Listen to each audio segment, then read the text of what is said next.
Hello and welcome to 11FS Spotlight. My name is David Brear. In this weekly show, we shine a bit of a spotlight on the best and the brightest in the tech and the financial services industry to try and understand what is it that gets them going, growing, and what they really think the future of the industry will look like.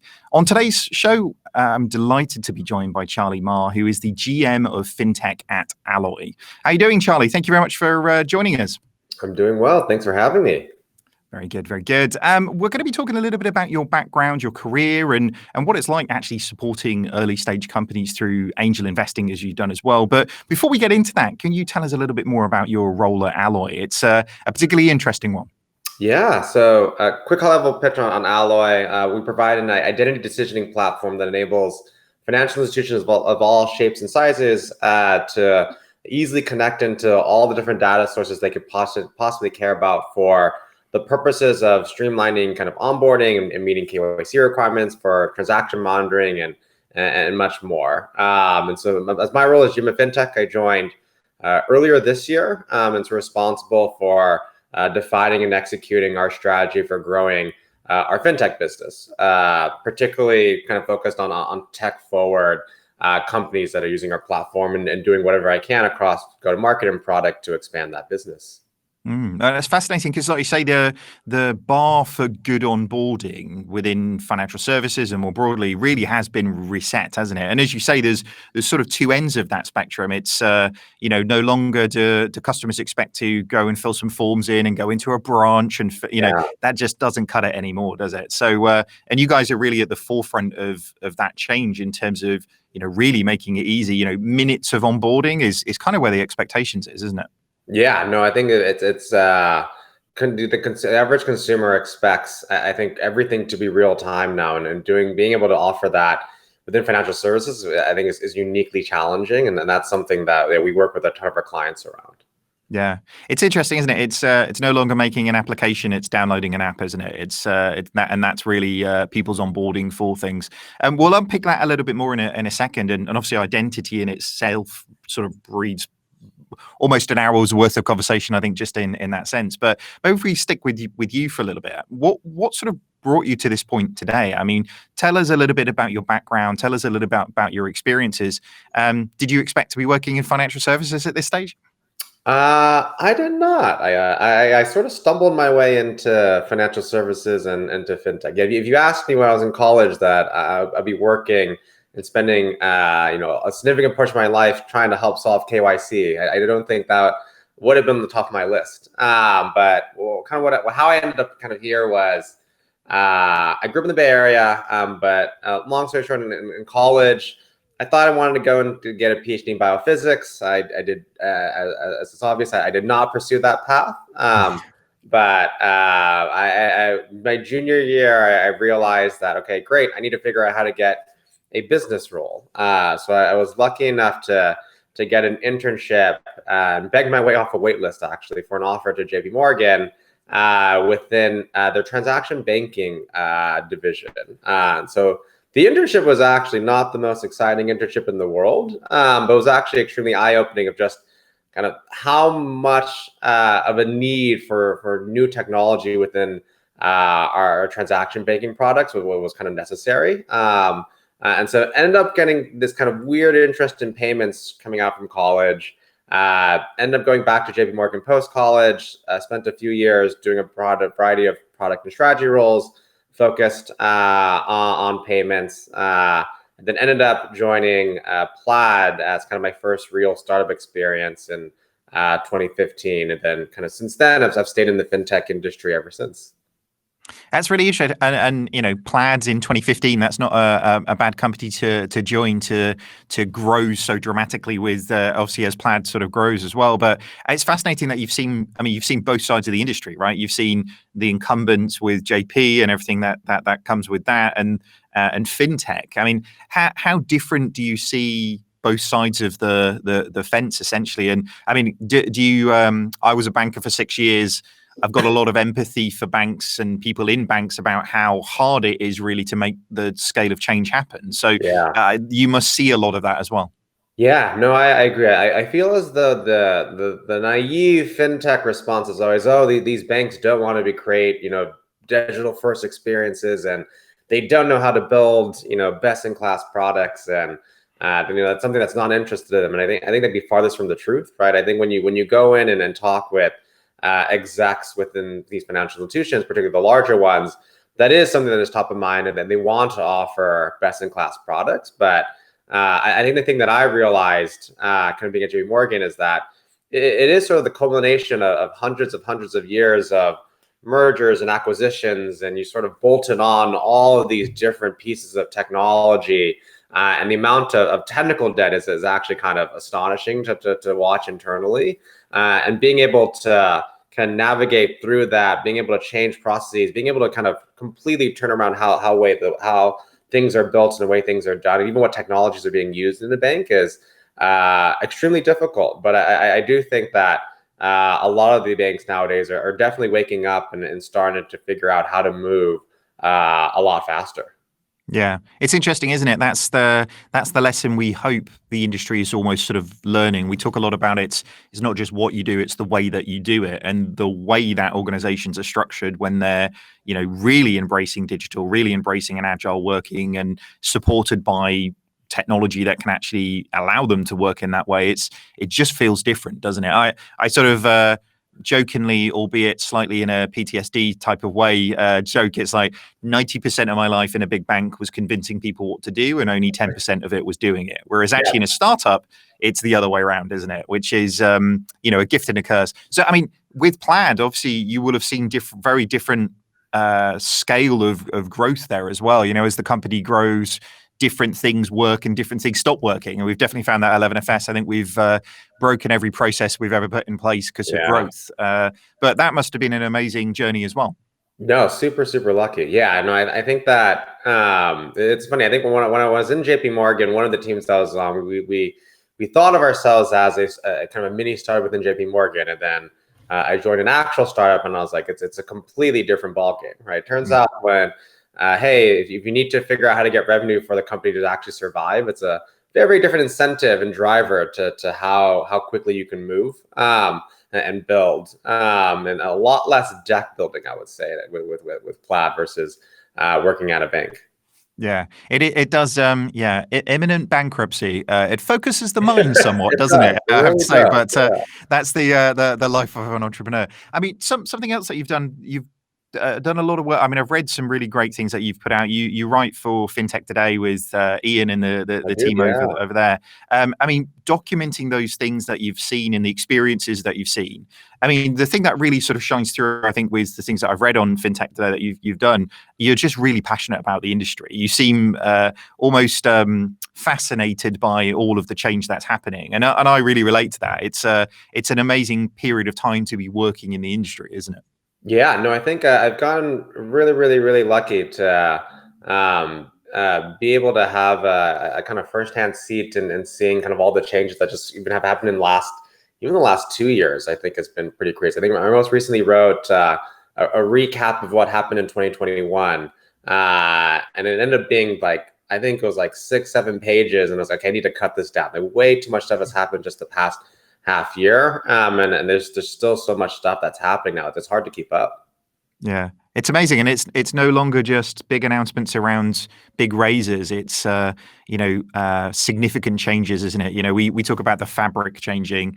It's fabric changing times. It's just amazing. I mean, another thing that you've spent a lot of time doing is helping other people as well. I mean, you've done a lot to support early stage companies, both through advice and actually, I guess, guidance with the material you put together, but also from an investing perspective.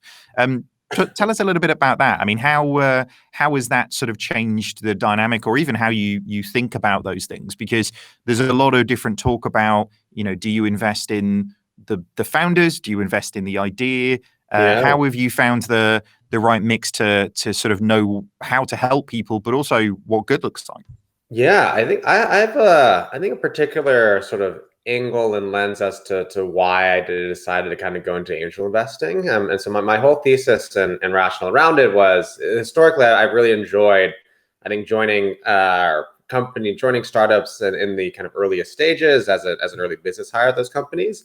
But I actually sort of think that it's a bit of a ridiculous statement to say that I can pick a company better than the best funds can, right? When I'm joining a company as an early employee, I have a portfolio size of one, and for that company, from a kind of upside perspective to work out, it has to grow rapidly and become successful and exit. And I was like, the best VCs in the world, right? That they have a portfolio, they have an entire team looking at companies, they see the best founders, and they just need maybe 1 out of 10 to work, right? It is sort of a game of home runs, not base hits. And so my thesis on angel investing was a way to try and get some more inside information in companies and spaces and founders that I'm particularly interested in. And so my lens then tends to be very, very specific. It's basically companies and founders that I potentially would want to work for at some point in my career potentially.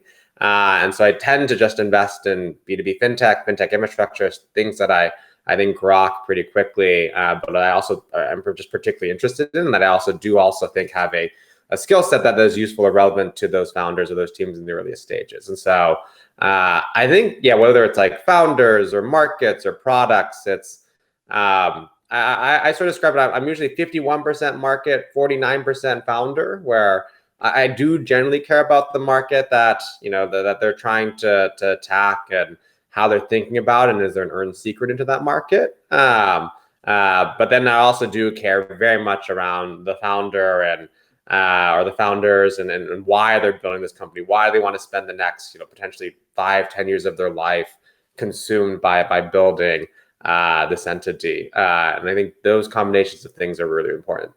Yeah, I mean they've got to have that obsession, haven't they, to drive for those things. I mean, you've got a pretty incredible portfolio, as you say there. Yeah, I do like the metaphor that you're using around spread betting. It is a sensible approach. If you're not betting everything on black, as it were, you're finding lots of things to sort of de-risk that investment approach. But talk a little bit about some of the companies that you've worked with. Yeah, I think the one that I was catching up recently, it's actually a little bit outside fintech, although there's a lot of fintech adjacent things. It's a company called Stitch.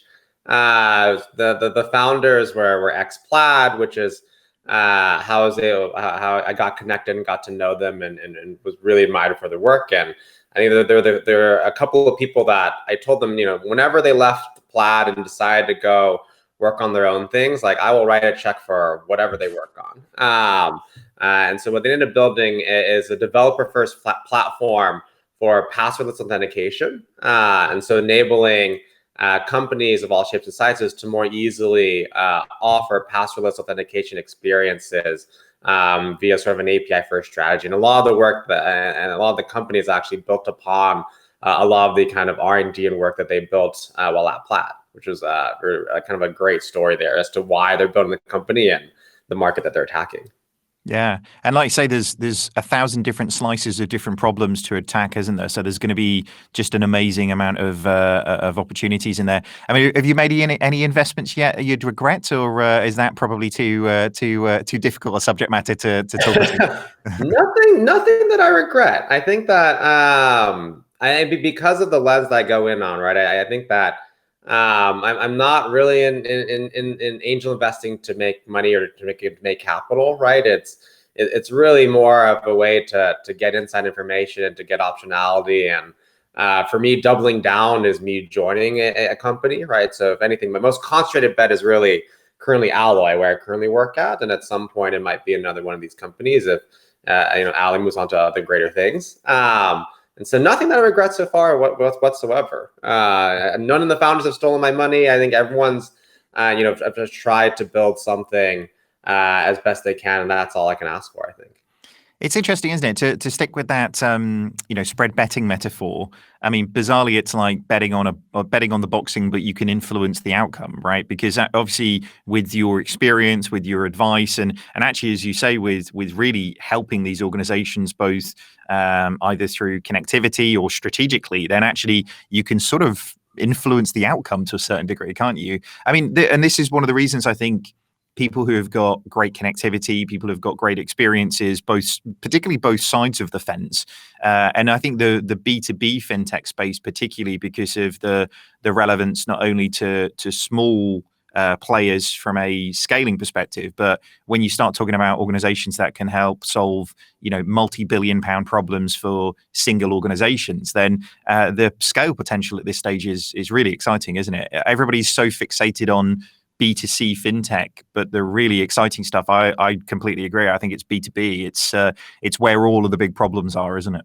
Yeah, no, I think that for me, I've always sort of viewed B2C and B2C products and platforms as kind of any sort of growth around that to be somewhat magical. I don't know how those companies grow and the features that they unlock. And I think I look at Snapchat half the time and I'm like, I have no clue. Like I would not have been able to come up with anything close to these type of consumer experiences. Whereas I think I tend to be very, very practical. And B2B, I think there's a lot of kind of practical problems, right? If you're solving a true hair on fire problem for a large segment of business customers, and you're able to make that solution extremely simple and seamless, there is money to be made in those businesses, and it's almost, to me, more straightforward, perhaps. Yeah. Have you seen any particular, I mean, obviously during this period of time, I mean, we've got, 15 minutes in and we haven't mentioned the pandemic yet. So I'm quite surprised. But, during this period with everything that's been happening with COVID, how have you seen that market shift? Because obviously, I guess businesses have need to almost hold their breath a little bit longer when it comes to profitability or revenue generation, or actually very dramatic changes in customer behavior that we've seen during this period as well, for all of the right reasons. So I guess your advice to people has been a little bit different during this period than it would have been in slightly sort of calmer seas.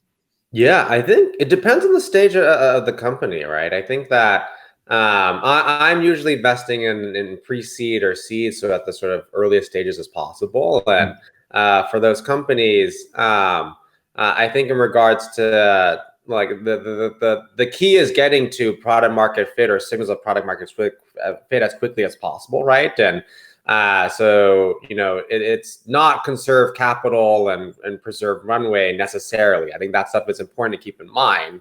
But a lot of it is, hey, how do you move faster? Whether if it is hiring more people to be able to build faster because there's something that you need to be chasing in the market to get to that next milestone, be mindful of the runway that you have and what the kind of conditions are externally. But I think the other thing that we've also seen during the pandemic, or kind of or I would say like a few months into the pandemic, I think there was initially a lot of concern around investor funding drying up, and there was a lot of kind of more focus on portfolio support and making sure that existing portfolio companies were going to be okay reserving capital there. But then I think, as we obviously see, especially within fintech, that the pandemic has been this kind of crazy headwind for a lot of different companies, and it's spurred a ton of growth. And I think as a result, we've also seen a lot of capital enter the market. And I think if you've talked to a bunch of other VCs, everyone will say this has sort of been the hottest market that we've seen in a long time as it relates to fintech and fintech infrastructure. And so that's been another interesting kind of dynamic to navigate through.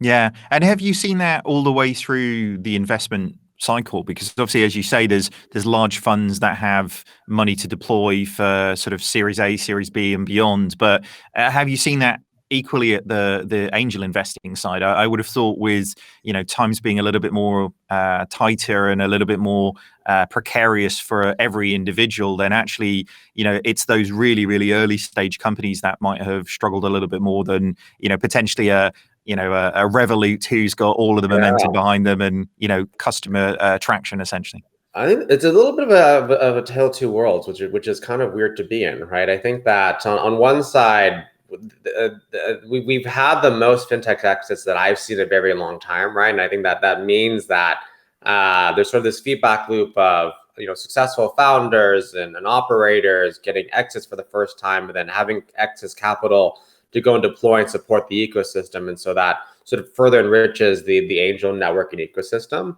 And then what I've also seen, I think, from the VC landscape is more and more of these larger funds are moving into early stage investments, right? I think you're starting to see pressure in the growth stage from the likes of what Tiger and a lot of these other kind of hedge funds are doing. I think the rate of velocity and their approach has been pretty astonishing to see as to how they sort of changed the game in growth stage fintech. And I think we've also started to see that a lot of later stage VC funds, particularly here in the US, have been moving earlier stage in order to be able to actually get in front of the founders. Because by the time that founder goes out and raises their Series A or their Series B, they've probably already been preempted for that fundraising. And that playbook has become increasingly common, particularly in, I think, what I call like kind of hot verticals or areas that investors are excited about, which fintech is definitely one of those.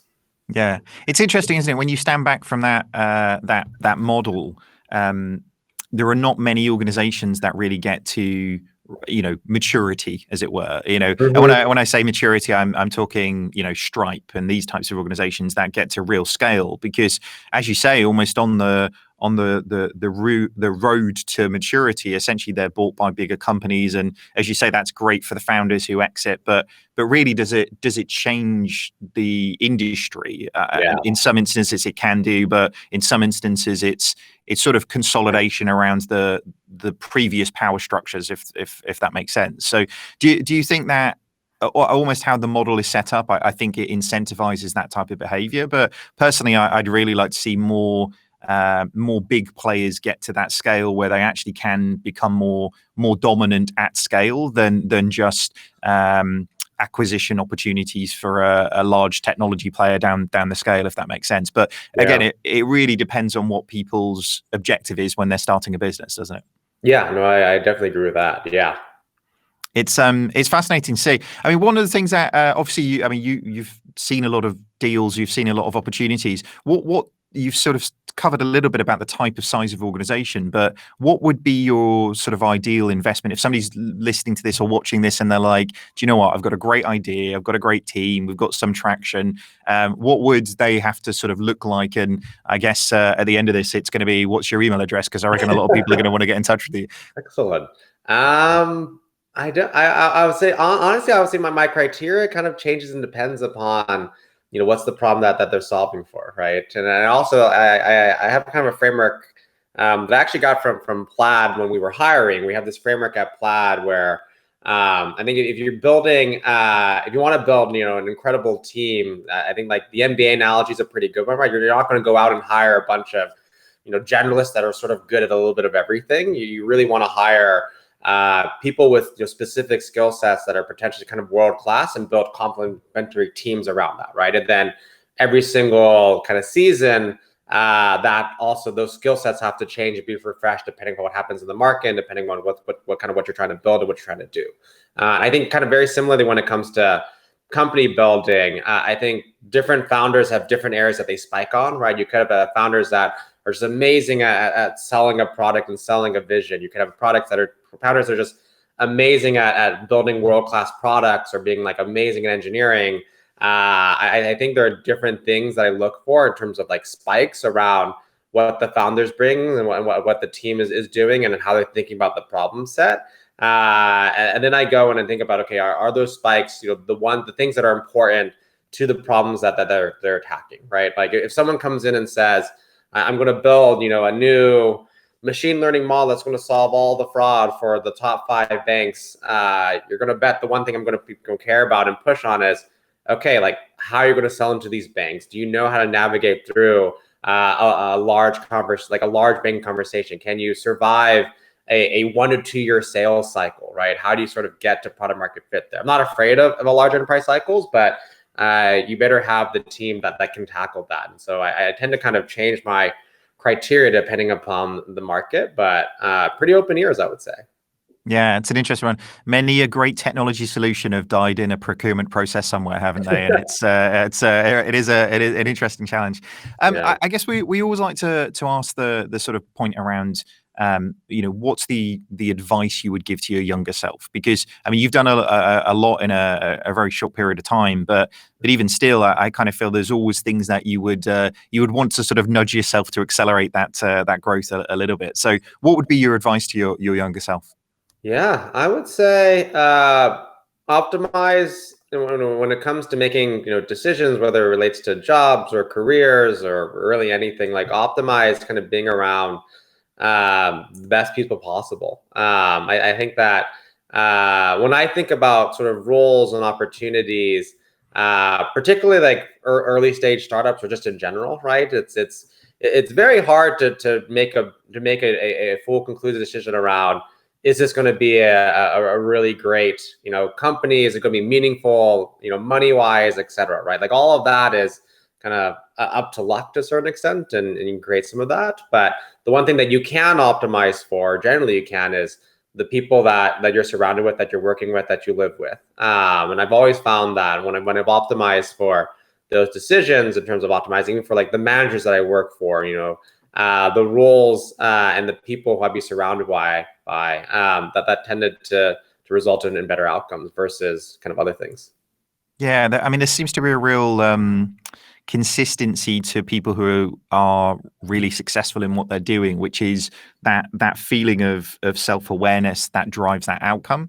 Because if you're just doing things, you're not taking in everything that's around you. And to your point, if you're constantly trying to optimize for the successes in that sense, then it leads to better outcomes for the businesses that you're working for, but ultimately for you as well, doesn't it? That's some great advice there. I'm afraid we are running out of time though, and Charley, I don't think this is going to be the last time we're going to be talking to you about things. But before we sort of finish off, can you give us what's next for Alloy? Because you guys have got pretty big plans, and obviously the onboarding journeys of lots of organizations around the world, that's not a problem that's solved yet, is it? So it's there's a lot of roads still to be traveled. Yeah, no, we're excited. I think that we historically kind of started off with this wedge around onboarding and opening of accounts and streamlining that decision. But our sort of vision and our thesis is that financial services products are fooled with other decisions that are being made around the user, right? Whether I want to continue to allow this user to be on my platform, whether I want to offer them a new credit product or want to cross-sell another product that I have within my suite. And so we want to be able to, I think, one, integrate into more and more kind of diverse data sources, and two, provide a decisioning platform for all types of decisions around financial services. So I think we're very excited for some things we'll be announcing over there over the next few months. Very cool. Foreshadowing. I look forward to hearing about it when it's good to go. All right, guys. Thank you very much, Charley, for joining us. Really appreciate it. We'll definitely have you back to talk about more of those things as we go. Where can people find a little bit more about you, and also I'm pretty sure pitch you ideas for their startup? What's the best way of getting in touch? Yeah, shoot me an email. I'm charleyma@gmail.com, or follow me, DM me on Twitter. I'm just Charley Ma on Twitter. Either of those work. Very good. All right, guys, that's all we have time for this week. Make sure you follow 11FS on LinkedIn so you never miss one of these episodes in the future. And if you do want to catch up with all the other episodes, head over to the 11FS YouTube channel where you can find all of the previous episodes and much, much more. All right, guys, have a great week. Goodbye.